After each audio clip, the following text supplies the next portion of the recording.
हमारे देश की, हमारे मुल्क की शिक्षा व्यवस्था से आप भली भांति परिचित होंगे। धीरे धीरे दिन ब दिन हमारी शिक्षा व्यवस्था का स्तर गिरता चला जा रहा है। शिक्षा व्यवस्था, शिक्षा की जो एजुकेशन सिस्टम की जो स्थिति है बदतर होती जा रही है। और कई सारे एजुकेशन मिनिस्टर, कई सारे ऑफिसर कहते हैं कि हम प्रॉपर एनालिसिस कर रहे हैं, प्रॉपर रिसर्च कर रहे हैं कि कैसे शिक्षा व्यवस्था को इंप्रूव किया जाए। तो मैं कहता हूं कि आपको रिसर्च करने की बिल्कुल ज़रूरत नहीं है, आपको फालतू का पैसा लगाने की कोई ज़रूरत नहीं है। हमारे देश के अंदर ही एक ऐसी सरकारी संस्था है जिसने उत्तीर्ण बहुत अव्वल स्थान पा रखा है, वो है नवोदय विद्यालय। नवोदय विद्यालय शिक्षा के क्षेत्र में अग्रणी स्थान पर है। मैं किसी प्राइवेट संस्था की बात नहीं कर रहा हूँ, मैं गवर्नमेंट स्कूलों की ही बात कर रहा हूँ कि नवोदय विद्यालय जो हर एक डिस्ट्रिक्ट के अंदर है, 500 प्लस पूरे ऑल ओवर इंडिया के अंदर है। तो 500 प्लस जो नवोदय विद्यालय है, इन्होंने शिक्षा व्यवस्था की कमान संभाली हुई है। तो आखिर इन चीज़ों को आप अपने स्कूल में इंप्लीमेंट कर दीजिए। कहाँ रिसर्च करने की जरूरत आ रही है?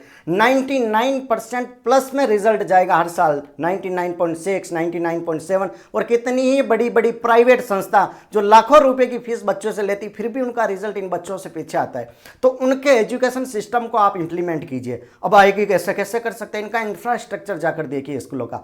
सेकंड चीज होती है कि यहाँ पर टीचरों को फालतू की बखेती नहीं करवाई जाती है। फालतू का काम एजुकेशन सिस्टम में टीचरों को नहीं दिया जाना चाहिए। ठीक है, आपने एक टीचर की ड्यूटी लगा दी कि वो खाने पीने की चीजें देखेगा। अगर आपकी औकात नहीं है कि एक अलग से किसी कर्मचारी को रखने की, तो कृपा करके दूध वगैरह मत पिलाइए, खाना मत खिलाइए। नवोदय के अंदर एक मेस, एक खाने का जो डिपार्टमेंट संभालने वाला एक पर्टिकुलर बंदा होता है, एक पर्टिकुलर शेप होती है, पूरी पर्टिकुलर उनकी टीम होती है, वही वो चीज़ें देखती है। क्लियर है?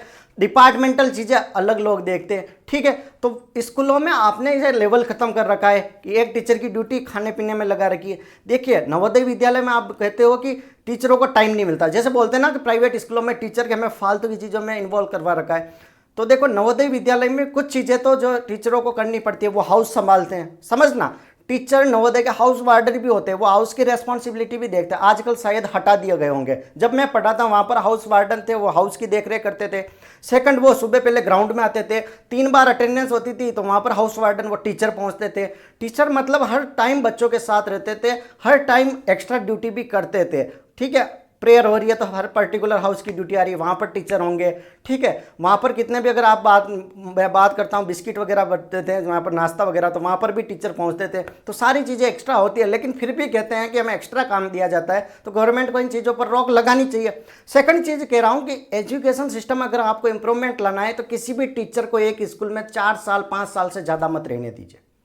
सबसे बेस्ट चीज बता रहा हूं कि 4 से 5 साल से ज्यादा मत रहने दीजिए। और जिस टीचर का रिजल्ट बिगड़ जाए उनको 300 से 400 किलोमीटर बॉर्डर के पास ट्रांसफर कर दीजिए। ऑटोमेटिकली एजुकेशन सिस्टम इंप्रूव होने लग जाएगा, क्योंकि नवोदय विद्यालयों में यही चीज है, टीचरों का ट्रांसफर बहुत फास्ट हो जाता है। अगर आपका रिजल्ट नहीं है तो आपको कोई जरूरत नहीं है उस स्कूल में, आप कोई अच्छे स्कूल में जाइए, कोई और स्कूल में जाइए। वहां पर भी नहीं होगा तो आपको घुमाते रहेंगे, ऑटोमेटिकली आप अपना 100% एफर्ट देने लग जाओगे। क्योंकि अगर आप एक जगह किसी को जमा दोगे तो डेफिनेटली शिक्षा का लेवल तो डाउन होगा, वो कभी भी नहीं पढ़ाएंगे। सेकंड, आपका टारगेट होना चाहिए कि इतना % रिजल्ट हर एक टीचर, हर एक स्कूल का होना चाहिए, वरना पूरा का पूरा स्टाफ ट्रांसफर हो जाएगा। तो ये चीज़ें क्या होगा, क्योंकि बच्चों में अनुशासन लाने से पहले शिक्षकों के अंदर अनुशासन होना चाहिए। इनकी प्रॉपर ट्रेनिंग, प्रॉपर मॉनिटरिंग होनी चाहिए कि वास्तव में ये पढ़ा पा रहे या नहीं पढ़ा पा रहे। अगर कोई एक लेक्चरर बन के आ गया, उसके अंदर कैपेबिलिटी नहीं है, बच्चों को एक चैप्टर नहीं पढ़ा पा रहे, तो उनका डिमोशन कीजिए। कोई ज़रूरत नहीं है ऐसे लोगों की, क्योंकि अगर देश को विश्व गुरु बनाना है तो सबसे पहले हमें एजुकेशन, शिक्षा पर काम करना पड़ेगा। इसके लिए गवर्नमेंट को फालतू की रिसर्च करने से अच्छा है नवोदय स्कूलों में जो मॉडल अपनाया जाता है उसी मॉडल को ग्राउंड लेवल पर अपनी स्कूलों के अंदर लाए, स्कूलों के इंफ्रास्ट्रक्चर पर वर्क करें, ना कि फालतू की भाषणबाजी दे। आप खाना खिला रहे हो, राशन खिला रहे हो, मैं कह रहा हूँ कि 6 महीनों के लिए वो चीज़ बंद करके, वैसे भी पेट उनसे नहीं भरता है, 6 महीनों के लिए वो चीज़ बंद करके सबसे पहले एक इंफ्रास्ट्रक्चर अच्छा करो स्कूलों का, क्योंकि वहाँ से बच्चों को एक माहौल मिलता है। आपकी स्कूलों में दरारें आ रही है, बारिश का पानी टपक रहा है, कहीं देख रहे हो तो ऐसी हालत है, कहीं पर कलर नहीं है, मतलब इतनी बदतर कंडीशन है, और फिर आप रिजल्ट की आस करते हो तो वो कैसे पॉसिबल है। तो गवर्नमेंट को चाहिए कि शिक्षा व्यवस्था, शिक्षा बजट पर ध्यान दे, प्लस इनकी कंडीशन को बेहतर से बेहतर बनाए, तभी हमारे हिंदुस्तान, हमारे मुल्क का शिक्षा लेवल, शिक्षा स्तर बढ़ेगा। Thank you so much. Channel पर नए हो तो लाइक से सब्सक्राइब जरूर।